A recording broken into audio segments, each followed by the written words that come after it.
I don't know if you all saw today's paper, but who says lawmakers can't learn things?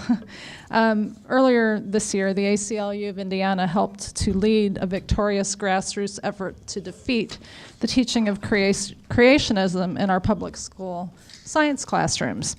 And so, surprise, surprise, in the upcoming legislative session, a lawmaker in our General Assembly is proposing a different approach called Truth in Education, which would require our already overburdened teachers to provide evidence to students who challenge a science lesson. So these challenges never really go away, they just take on new forms. The ACLU of Indiana is dedicated to defending individual rights and enhancing and preserving liberties that are grounded in the United States and Indiana constitutions and civil rights laws.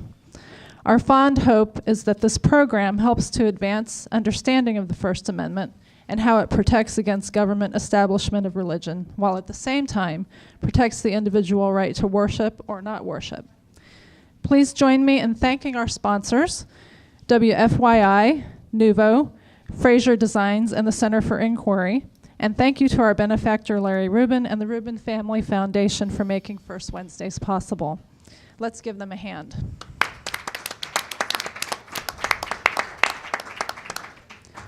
We also thank our panel, whose bios are available in the program, which you should have all gotten when you walked in, or which was on your seat.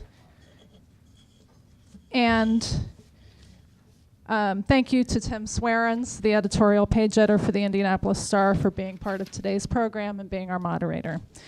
Please consider making an end-of-year donation to help keep our lights on in Indiana. These donation envelopes are available at the front of the room. And please put your name and email in the basket going around for the door prize. And now I give you Tim Swarens. Thank you.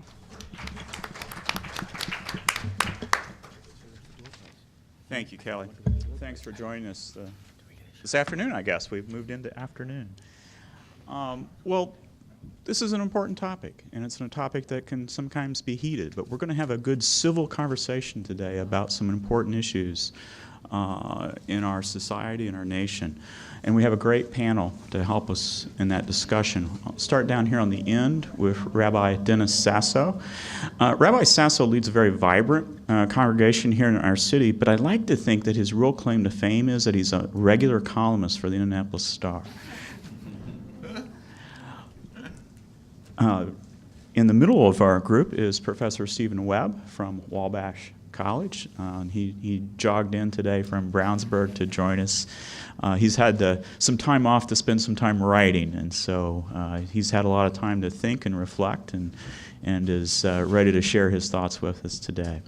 And then the person nearest to me who has the home field advantage today is Ken Falk with the ACLU of Indiana. So let's get started. We're going to spend about 30 minutes or so with a conversation. We really want it to be a conversation among our panelists. And in the last 15 or 20 minutes, we'll open up for questions from the audience. So I'm sure you have some great questions. Hold on to them toward the end, and we'll give you plenty of time to interact with the panelists. So this time of year, we often hear of a war on Christmas. For some Americans, particularly conservative Christians, the ACLU is seen as on one side of that war. And I'm going to start with Ken. Ken, why do you think that perception of a war on Christmas persists? And in your view, what's the reality of the situation? I think there's a misperception in the public about the difference between the Establishment Clause of the First Amendment and the Free Exercise Clause of the First Amendment. The Free Exercise Clause allows all of us to worship or not worship as we see fit. And with the ACLU, we frequently represent people who are seeking to worship and are being denied the opportunity to do so. The Establishment Clause, however, prohibits the government from taking a position on religion. So if you have the government, the state of Indiana, for instance, putting up a creche on the steps of the State House, the Supreme Court has said that is the government taking a position on religion. If, on the other hand, you have people not being able to worship the way they want, well, that's a free exercise issue. I think the perception among the public is frequently that somehow the First Amendment means that you can't have any reference to Christmas. And that's not true. I mean, Christmas, the Supreme Court has told us, and I think reality tells us, has been secularized in many ways. And, singing a holiday program with Christmas carols and maybe songs for Kwanzaa and songs for a Jewish holiday, no one's going to think that violates the First Amendment. So I think there's a common misperception. What becomes problematic, however, is when, for instance, there's a number of years ago, we had a situation arose where there was a local school here that was basically putting on a passion play as part of their Christmas holiday. They had a full manger scene. They had they had someone playing Baby Jesus, and it was basically a religious service. Well, that's a problem, and that is not attacking Christmas. That's attacking what is an Establishment Clause problem. Professor Webb, do you have any thoughts on that question? Well, first of all, let me say Merry Christmas to everybody. And I hope you won't be offended by that. I think Ken would agree with me that the Constitution does not protect your right to be not offended. There's nothing in the Constitution that says you have the right not to be annoyed. So, and I think that sometimes some people think that they do have a right not to be annoyed, that anything that someone says that annoys them, particularly from a religious perspective, is something that they can and should complain against. But I also think Ken would agree with me that the First Amendment does more than protect freedom of worship. It protects the free exercise and religious expression. So it's not, the First Amendment, and I'm sure Ken didn't quite mean to put it this way, is not merely a means of letting religious people have the right to worship where they choose. That would be the most minimal definition of the First Amendment. There's freedom of religion extends way beyond the right to worship. So I think that there is a lot of confusion. When the ACLU, for example, wrote to the schools of Tennessee the following in 2010, we believe that holiday separations that focus primarily on one religious holiday can result in indoctrination, as well as a sense within students who do not share that religion of being outsiders to the school, end quote. That's an interesting statement, and many people in Tennessee took that to mean that if you give a religious greeting like Merry Christmas, you have to follow it with other religious greetings. I don't think that you have to read into that statement that conclusion, but certainly school districts are confused and worried about, for example, holiday celebrations with choirs performing too many religious songs or too many Christian songs.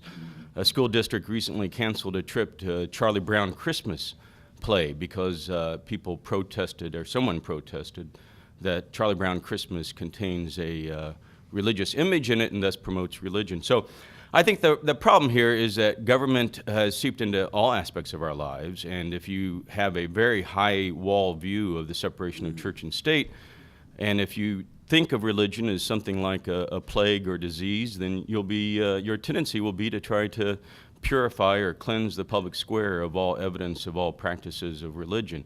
So obviously there's a lot of middle ground to be searching here, and I think Ken and I probably are in agreement that it's a matter of balancing freedom of religion with constraints on the government to establish a religion. Thanks.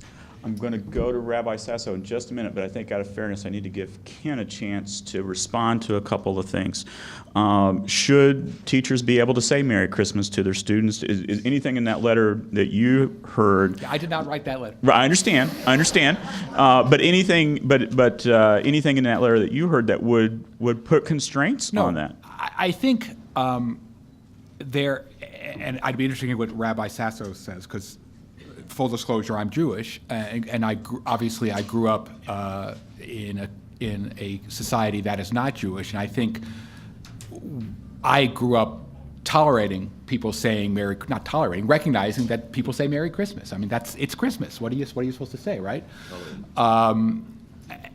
I think sometimes schools become overly sensitive. I frequently get calls from school attorneys saying, is it okay that we have a program that has Silent Night in it? Well, yeah, sure. It's a song for the season. Where the line is drawn, however, at the line where there is a overtly religious service, a religious theme, and I think while it may not be necessary, if you have a program that has Kwanzaa songs, that has Hanukkah songs, that you're basically having a seasonal presentation. Now, the Supreme Court has not been entirely helpful on this.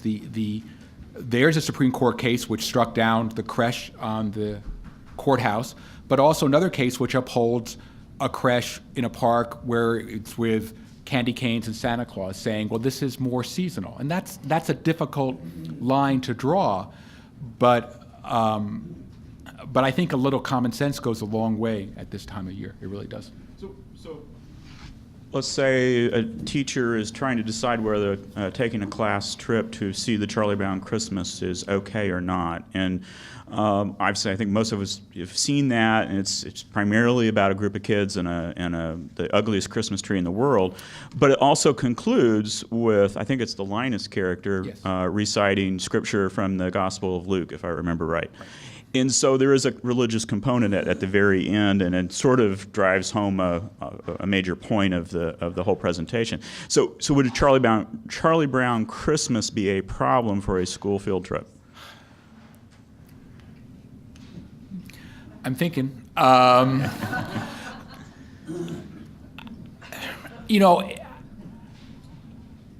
honestly don't know. I think the problem is, again, if you're looking at this from a judicial point of view, a court would say, what is this? And I think it is, in many ways, a distillation of what, in essence, is a secular theme about how we all want to behave all during the year, not just at Christmas. I can't believe I'm discoursing on a Charlie Brown Christmas.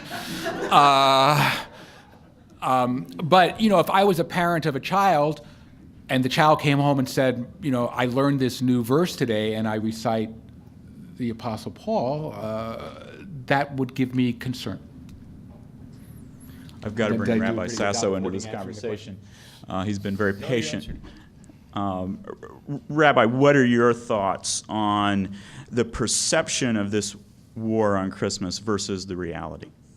Well, happy Hanukkah to everybody. Begins this coming Saturday night.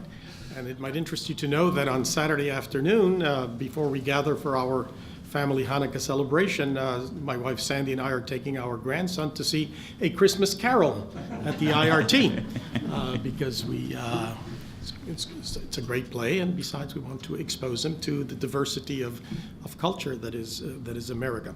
Look, Martin Marty, a great scholar of religion, social scholar of religion, says that most Americans like to have their politics. Okay. Most Americans like to have their politics informed. Their politics informed by morality and their morality informed by religion. But they don't believe that religion should be used by politicians or by government to justify a particular form of legislation. And that creates all types of nuances and the issues that we're talking about today. There's no question that Christmas is part of the ethos of America, of the secular culture of America. We are becoming more and more a diversified nation, culturally and religiously. So if a teacher can say Merry Christmas in the classroom, that would presuppose that there are other holidays around that time, and that perhaps it would be appropriate at other seasons of the year to greet the diversity of the class with appropriate greetings for that period as well, which we tend to focus on Christmas as the crux of this whole conversation, and we ignore that the diversity of America transcends Christmas. When it comes to government and when it comes to politicians' involvement in the religious arena, I think that I would endorse as strict a neutrality as possible. And I think that such a strict neutrality is in the best interest of protecting freedom of religious expression. So while I don't think that it is a legal issue for a teacher to greet his classroom with Merry Christmas, particularly if he knows that all the students there are Christian, it is an appropriate courtesy, and it doesn't have a legal transgression quality to it, but there should be sensitivity to the diversity that is before him. And then how the Christmas and how the Hanukkah and how the other holidays are acted upon in the classroom, that is where the crux, the test of the matter emerges, as Ken began to explain. Thank you. Rabbi Sasso, I'm going to stay with you for the second question, and we'll work our way down the table. Well, in your view, what's the proper balance between the right to free expression and the protections provided by the Establishment Clause? Are tensions inevitable between those two principles? Yes, I think tensions are always present in all facets of social life. And the problem is that we tend to assume that the debates on school prayer and abortion and creationism and ERA are debates between the godly and the ungodly. And thank God for the ACLU that reminds us that these debates and these differences of opinion are different positions that people, in fact, for religious purposes, can arrive at different conclusions. So I think that the role of government is primarily intended to protect the Establishment Clause in order to enable people to express themselves religiously, individually, or in voluntary association. Religion is not just what an individual does between himself or herself and his God. It's also a voluntary association. And in the context of voluntary association, then all kinds of things are possible in the realm of religious life. When it comes to government and public spaces and the actions of officials, then I think that's where government has to be very careful about protecting the Establishment Clause. Professor Webb, tension's inevitable, and if so, how do we work this out? Yeah, I think tension is inevitable, and tension is good. I don't think we should worry about it or fear it. I think students need to know about religious pluralism. I want to thank Rabbi Sasso for wishing me a happy Hanukkah. I always enjoy that when I get religious expressions or greetings from people of other faiths. I think students should have, and I agree again with the Rabbi about religious diversity in schools. Students should learn about a lot of different religions. All the religions in America should be taught, and their history and their texts and their holidays. I also agree with Rabbi Sasso that tensions are inevitable, but the emergence of tensions doesn't mean that we should immediately try to eliminate religion from the classroom, but rather that probably means we need to teach it even more and be more sensitive to it. I was a little disappointed with Ken's hesitancy over the Charlie Brown Christmas special, because so much of our literature, Western literature, plays, drama, have so many Jewish and Christian themes to them. Of course, much of Western culture, most of Western culture, perhaps all of it, emerges out of the Greeks, the Romans, the Christians, and the Jews. And so the problem really isn't a legal one. Well, the problem is a legal one, but it's also a problem of perception. Once people start second-guessing whether they should go to a Charlie Brown Christmas show with their students, or they might get in trouble with some group willing to sue them, that's when I think the tensions then, legal tensions replace productive tensions. The kind of conversations we should have, we're not having because people want to take this to court instead. You would agree, Steve, that there's a difference between learning about and in any way in the classroom endorsing or expressing in practical form the beliefs or the rituals of Yeah, religion. definitely. Although I think that's a tough line, and I'm sure you'd agree with me on that, Dennis. That that teachers aren't just objective robots. They put their passion into the classroom. They express their opinions. And I think sometimes, though, when we take a too strong of a stand, this difference between learning about and the learning of religion, that can handcuff pedagogies that involve a more holistic outlook on the classroom, on teaching. But yeah, definitely, public schools have no business in promoting one faith over another. But the fear of doing that has really kept the Bible and much of the history of Christianity and Judaism too, I might say, out of the classroom, which I think is very tragic. Ken, how do we work out those tensions between the two principles? Well, I mean, I think the courts have attempted to do so. I mean, obviously, teaching religion is a valid and necessary exercise. And I remember a number of years ago, I got a call from someone who was really upset that their child was being indoctrinated by Islam and in public school. And I asked, well, how was it? And the person said, well, there's this textbook on world religions, and one of them is Islam. And I said, well, okay, fine. But what the Supreme Court has told us is, particularly when dealing with public schools, is there is a heightened concern about the coercive aspects of any religious practice. That's why, for instance, something like a graduation prayer in a high school is unconstitutional, whereas it's not unconstitutional necessarily at college, because students, high school and below, are viewed to be in a position of not being able to make very fine distinctions and to be coerced if they're presented with just one religious viewpoint through prayer. But wishing someone Merry Christmas is a whole lot different than beginning your day with prayer. And I think a lot of the quote-unquote war on Christmas, which I think has been trademarked by the Fox network, is fluff. There is no war on Christmas. This is a Christian nation. Christmas is an exceedingly important holiday for religious, and I would gather from looking at it from the outside, for other commercial purposes. And this is the time of year where people are focused on it. And there's the controversies that arise. You know, can we have a Christmas program singing Christmas carols? Are easily dealt with the distinctions that people have talked about. Are we talking about exposure to different viewpoints, or are we talking about indoctrination? And I don't think it's that tough. I think people talk about it and complain about it because it's a good thing to say. I haven't perceived there being a war on Christmas. And I'm not fighting. I'm not a member of the army on either side in that war. And you know, if we concede that the phrase "war on Christmas" might be over the top, it's rooted in some concerns, though, and struggles that people have. And I think your thoughtful reflection on whether taking a group of children to Charlie Brown Christmas is a good example of that.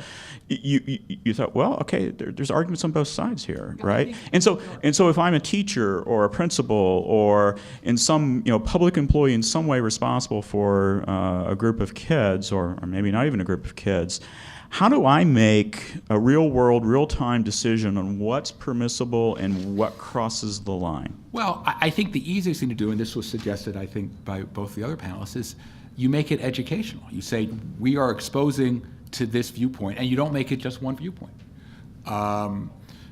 There is no, Charlie Brown's Hanukkah or Charlie Brown's Kwanzaa, but this certainly would be a good time at every level of education to have a series in social studies, and I don't know if you're allowed to have this because it probably isn't tested on ISTEP, but on social studies of world religions and how, what are these holidays.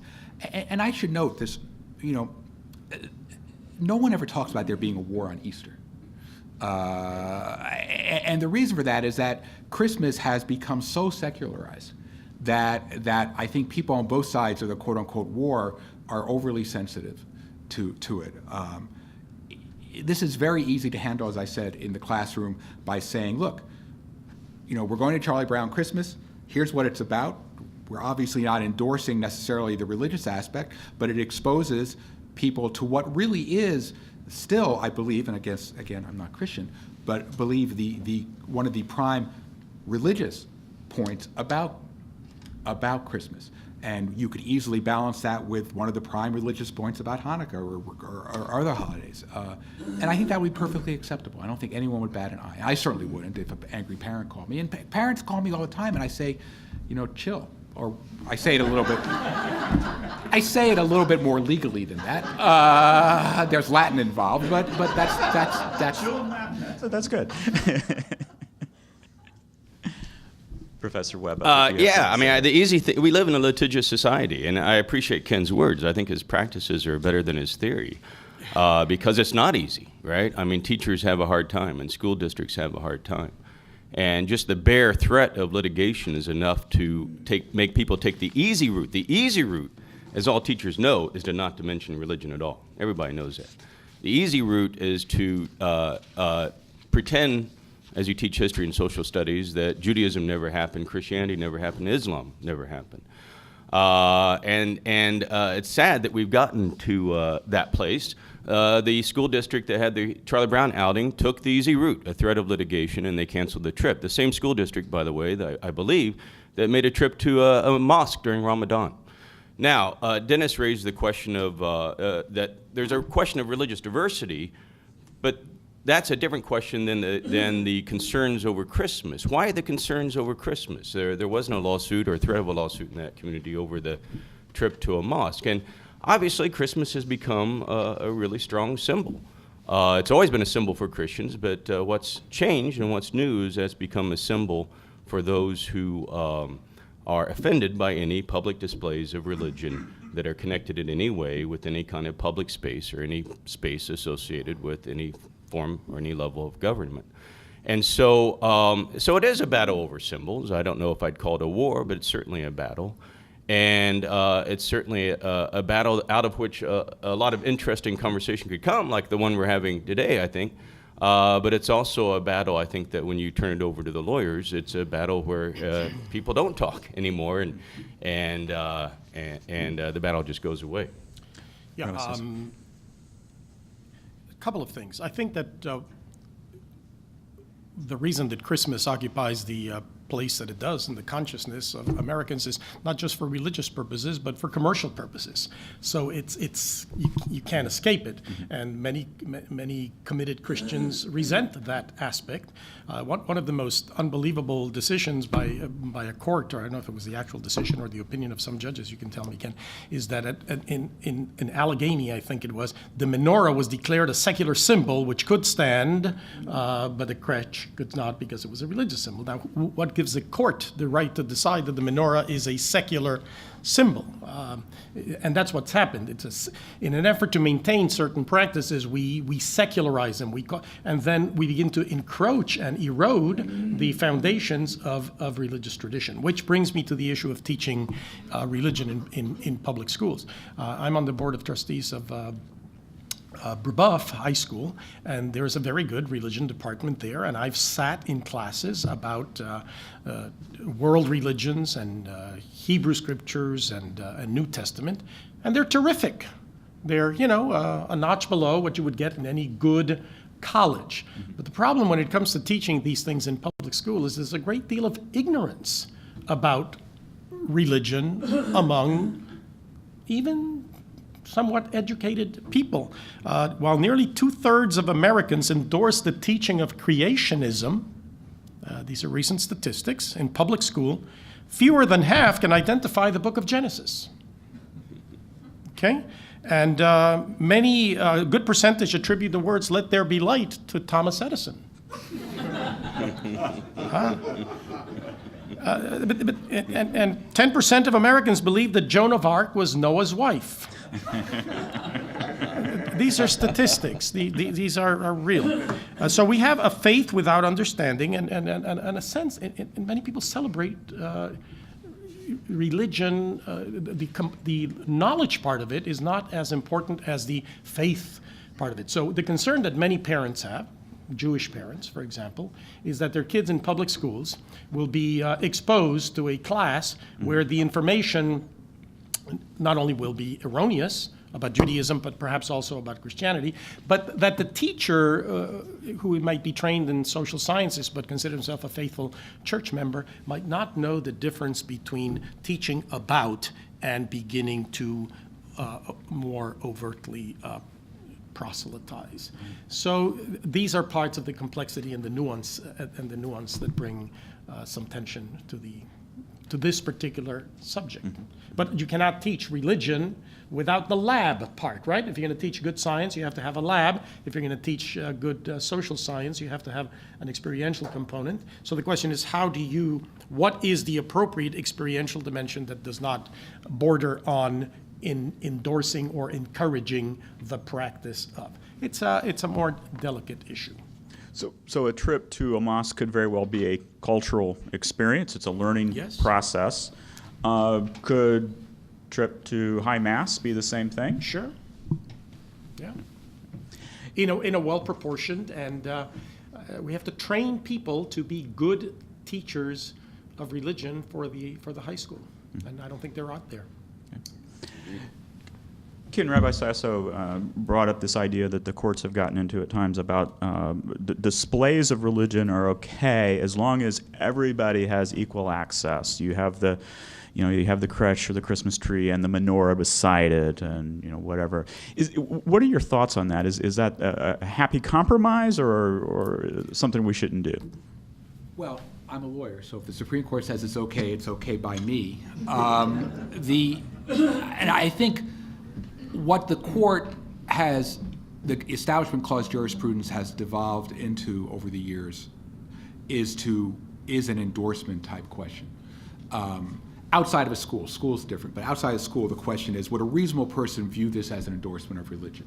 So if you have a Christmas tree and a menorah and Santa Claus and candy canes and a Kwanzaa lights and a creche, the court would say a reasonable observer is going to look at that and say, it's holiday time. Whereas if you have a single religious object, a creche, the court said, well, reasonable person is going to see that and say, is going to think this entity upon which this creche is located is endorsing Christianity. So that's how the court deals with it. Is it a satisfactory answer? Well, no, because it cheapens the religious symbolism for each religion whose symbol is sort of being merged into this common mass, but it's what the court tells us is the rule. As I said, the court is more sensitive about public school students because of the heightened sensitivity of students to being coerced. But even there, of course, courts have recognized in the context of an educational experience that you can teach religion, and as long as you are being fair, as long as you are teaching and not in any way emphasizing one religion over the other, I don't think any court's going to object to it. Doesn't mean that people are going to not shy away from it because they're scared of lawyers. I have met people who are scared of lawyers. I don't meet enough people who are scared of lawyers, unfortunately. But that is the concern. But I don't think that has anything to do with the war on Christmas, because I don't think there is a war on Christmas. I think people have a fairly good understanding of what is and is not allowed in that regard.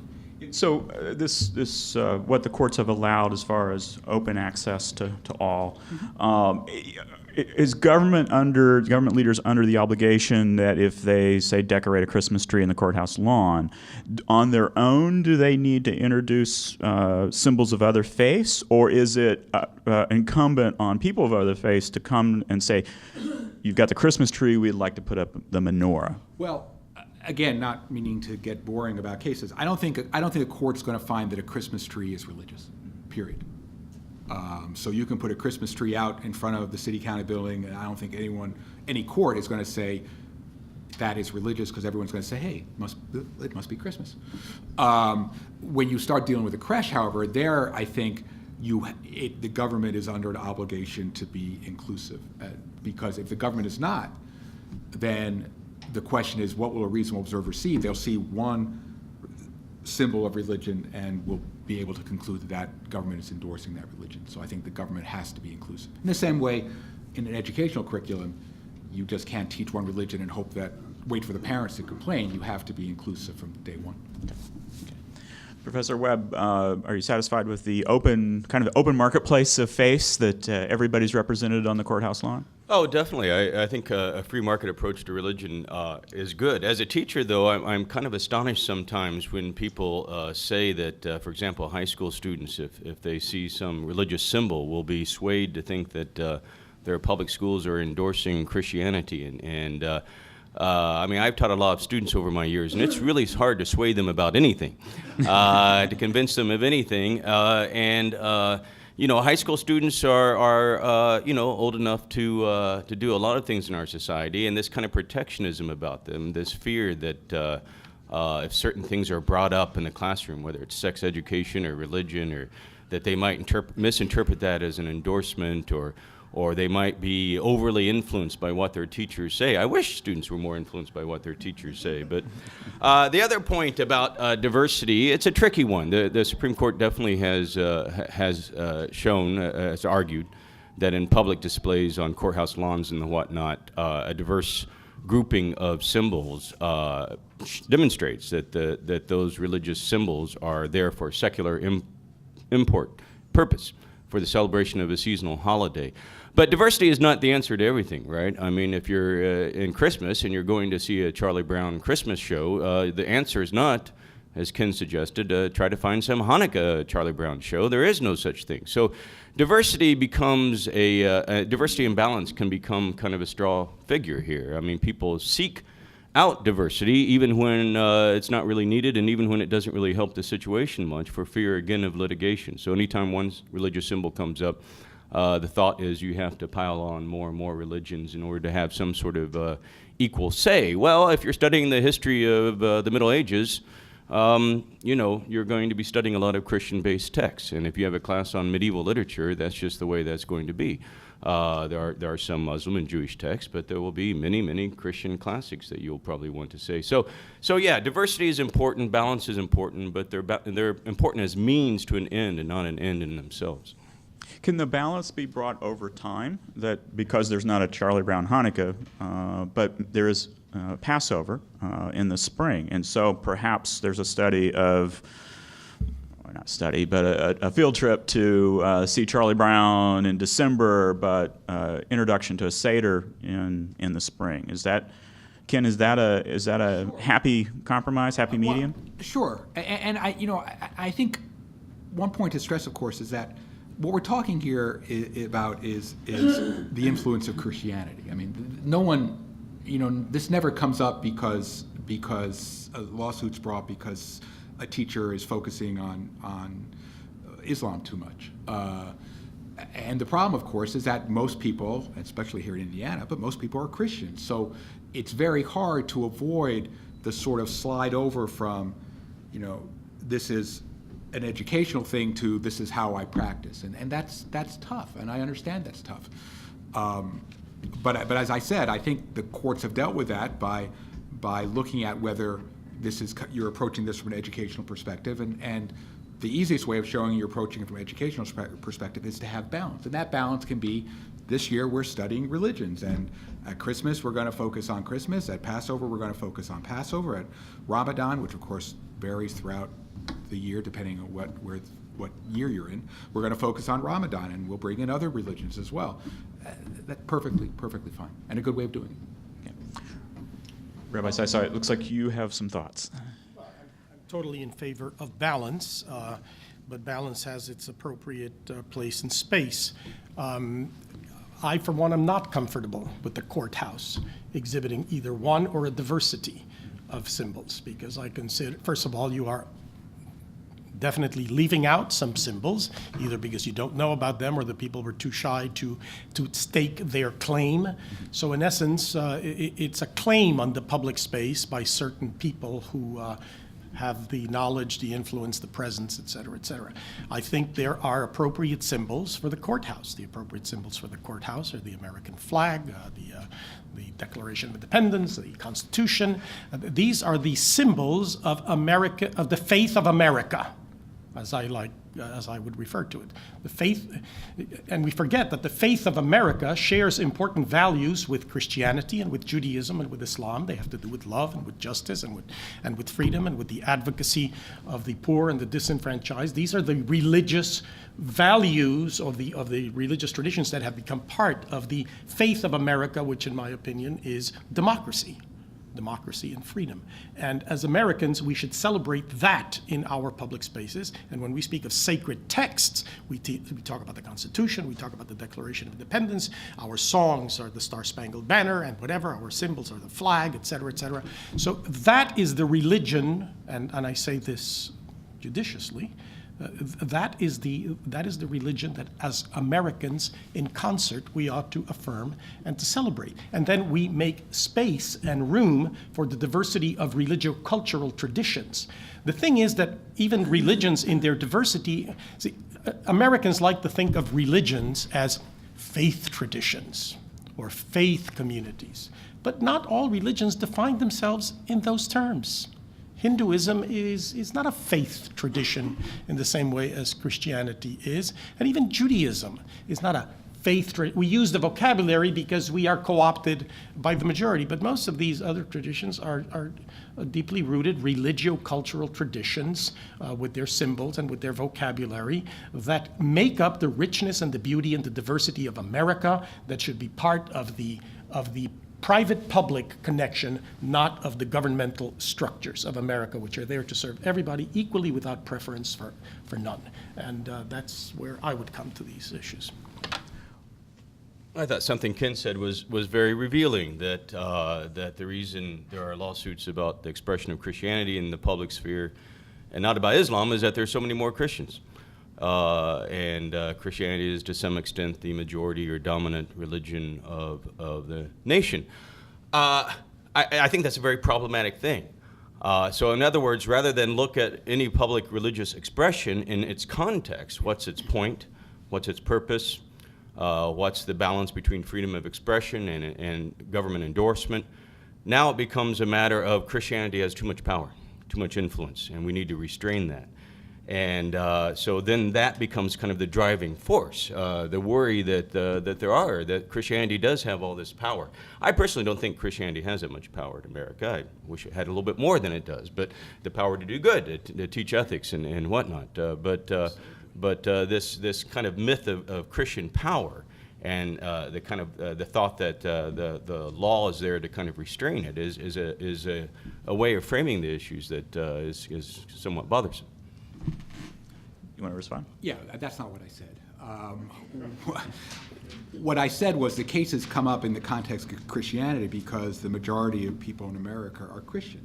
And therefore, I think coming from a minority religious tradition as I do, I think I understand that I don't have a really solid leg to stand on when I somehow argue that my religion should be heard by all.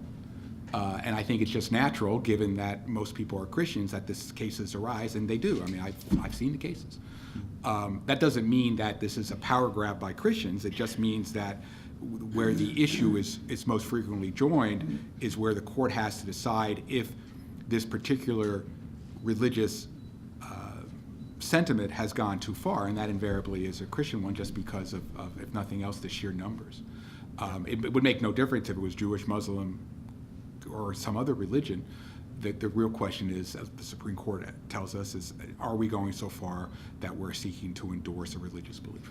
Yeah. Could I just sure? Yeah, the friendship, the relationship between religion or religious communities and government is as old as the Republic itself, as you well know.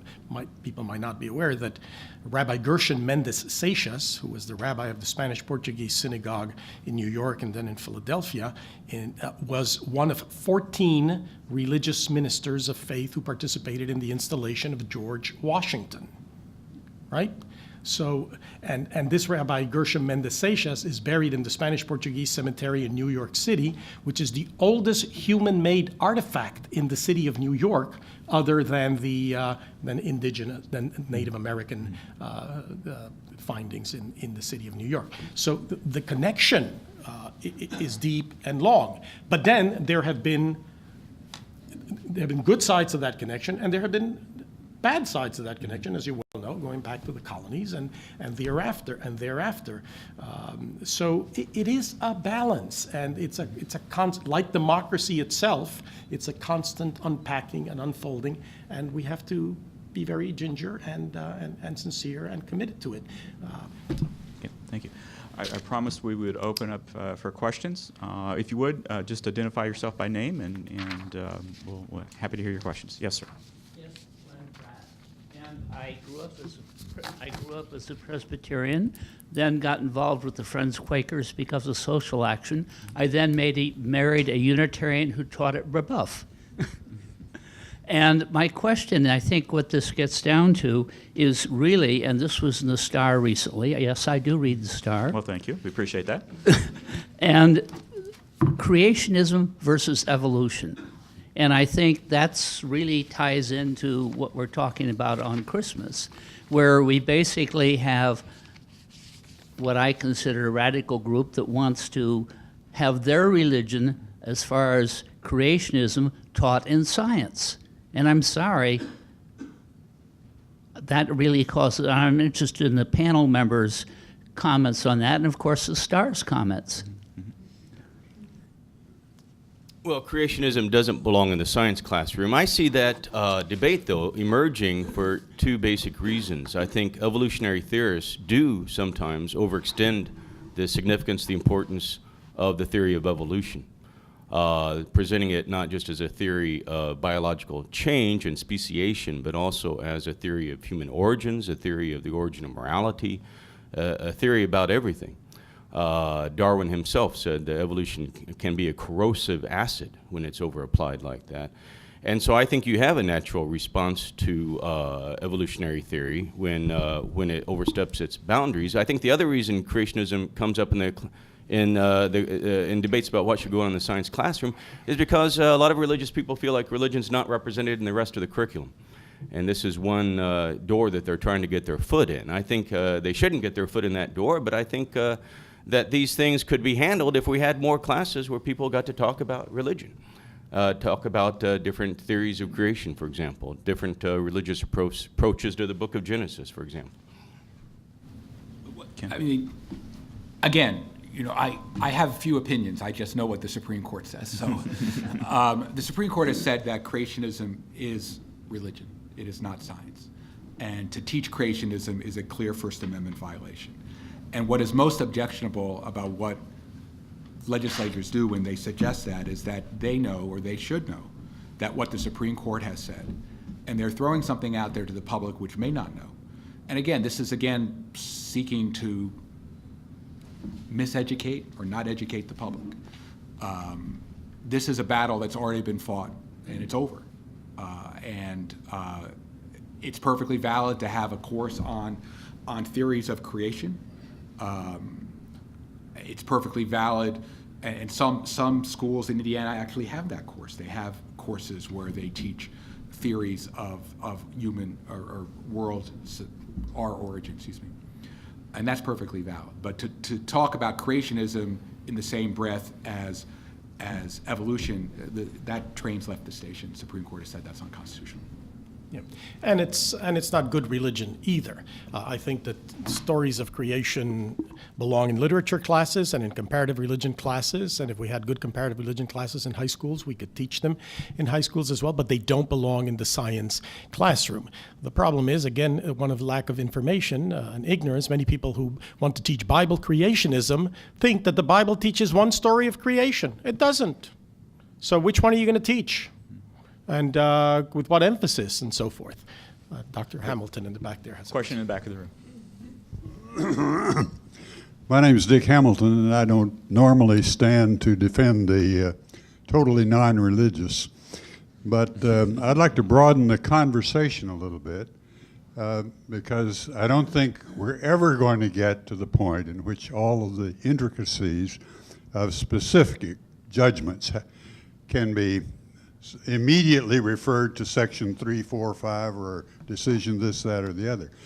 The thing I'm not hearing yet is one of the most common ways of dealing with these difficulties is to assume that we can locate a kind of generalized religion.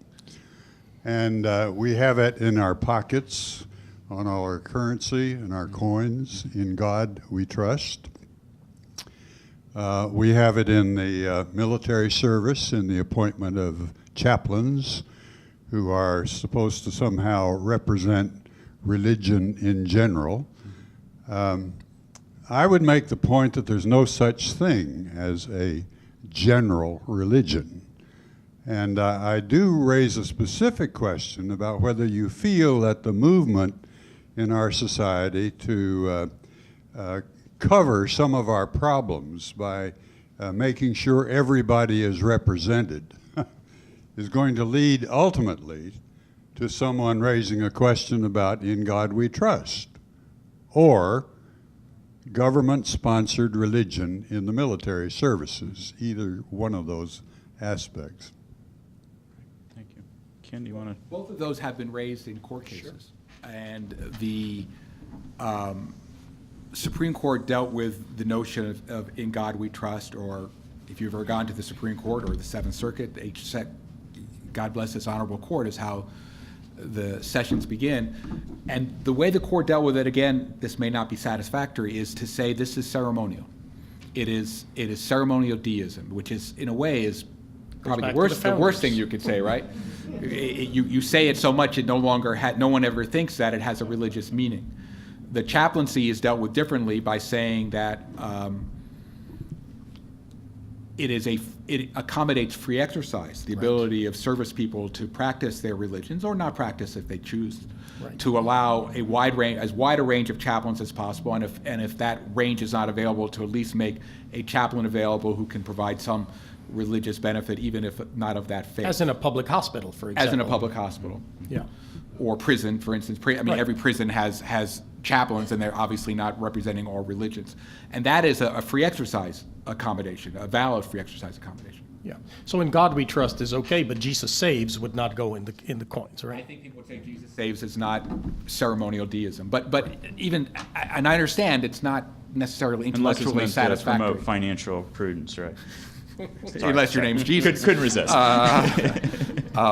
But that's how the courts dealt with it, because, and part of that is because of the influence of religion in America from day one. I mean, the first session of Congress opened up with a prayer, and it wasn't necessarily a non-sectarian prayer. The fact that there's been a decision on that, for example, doesn't mean that that's forever settled. The Supreme Court had different judgments at different times. That's true. That's right. Sure. I'm asking about the drift toward affirming religion in general in our society, which increasingly is coming under questioning, public questioning by those who say, I don't trust in God.